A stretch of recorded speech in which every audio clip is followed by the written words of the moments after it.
The first thing I remembered was the lingering scent of her perfume on my shirt. I had hugged her goodbye that morning before heading to work, kissed her cheek, as I always did, and promised I'd pick up dinner on the way home. She smiled, tucked a strand of hair behind her ear, and said, "Don't be late. I want to spend time with you tonight." By 8 p.m., I knew she hadn't been truthful. It began with a quiet unease. For weeks, Emily had been different. Her phone was always face down. Her laughter came from another room. Our once effortless conversations had shrunk into short nods and distracted hums. I told myself it was stress, exhaustion, maybe boredom with the routine. But that night, when my calls went unanswered and my texts ignored for hours, the tight knot in my stomach became unbearable. I wasn't seeking confirmation. God knows I didn't want it. But proof has a way of showing up whether you're ready or not. I was scrolling through Facebook when a photo stopped me. A mutual friend had posted it, oblivious to what they'd done. A restaurant, candles flickering, wine glasses raised. And there she was, Emily, smiling at a man with a warmth she hadn't shown me in months. Her hand hovered on the table, almost touching his. Not just anyone, a co-worker, Eric. I recognized him immediately. He'd been to our house once for a company barbecue. My chest tightened, the room spun, and for a moment I couldn't breathe. I could have confronted her then, demanded answers, called her out. But some shattered part of me decided to wait, to watch her betrayal play out fully. I called my lawyer instead. His number had been saved from a previous conversation after my parents died.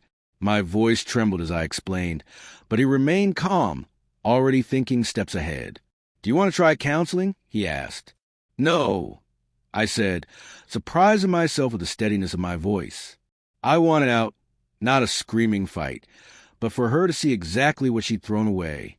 By midnight, the paperwork was ready. The next evening, I parked across from the restaurant. My heart pounded so violently I thought my ribs would crack. 20 minutes passed as I gripped the envelope like it was a weapon, staring through the windshield. Then I saw them. Emily, radiant in a red dress.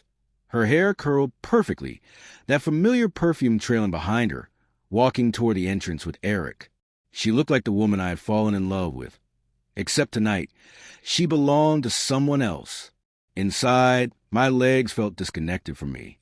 The hostess barely looked at me as I asked for the table where the couple in red and gray had been seated. She pointed to a corner, and there they were, Emily laughing, smiling, her hand resting on his arm as if it belonged there. I stepped forward until she noticed me. Her laughter froze. Her face drained of color.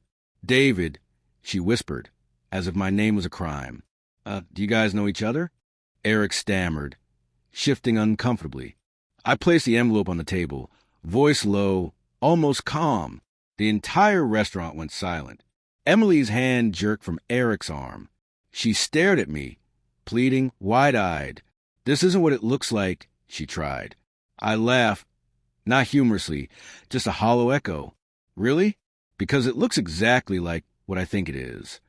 Eric cleared his throat, attempting to rise. "Maybe I should." I snapped, eyes locked on Emily. He sank back. "David, please. Can we talk privately?" she begged. I nudged the envelope toward her. "There's nothing left to talk about. Those are divorce papers. Sign them whenever you finish dinner." She flinched as though it weighed 100 pounds. Divorce. Just like that. After everything, years together, and it's just thrown away. "No," I said quietly. "You threw it away. I'm just cleaning up the mess." Whispers swirled around the restaurant. Emily's face burned. "I made a mistake," she tried. "I didn't mean for this to happen. I love you." A part of me wanted to believe her. But love doesn't sneak around in red dresses, candlelit dinners, with another man. "If you loved me," I said, throat tight, "you wouldn't be here." Tears welled in her eyes. She reached for my hand. I pulled away. Eric finally spoke. "Look, man, I didn't know." I turned on him sharply. He froze. "Don't lie to me. You knew she was married. You came into my house, ate my food, shook my hand.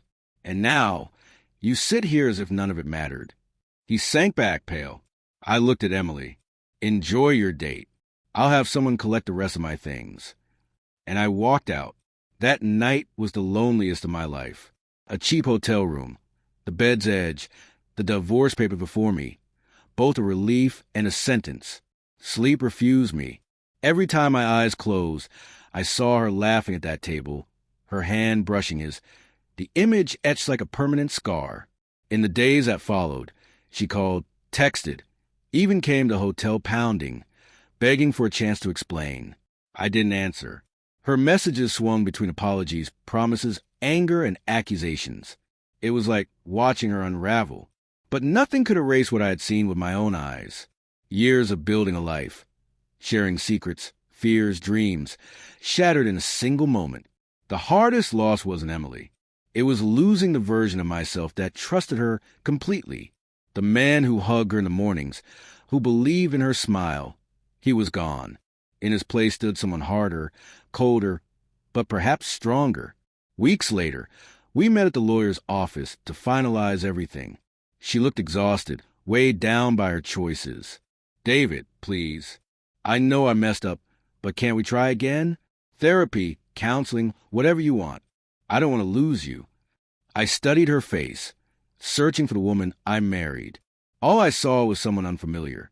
You lost me the moment you chose him, I said softly. Her tears fell. I didn't reach for them. I signed the papers. The day the divorce was final, I returned to that restaurant, not inside, just across the street, watching the glowing windows. I remembered the silence when I laid the papers down, her wide-eyed shock, and for the first time in weeks, I felt something close to peace. Betrayal had ended its grip.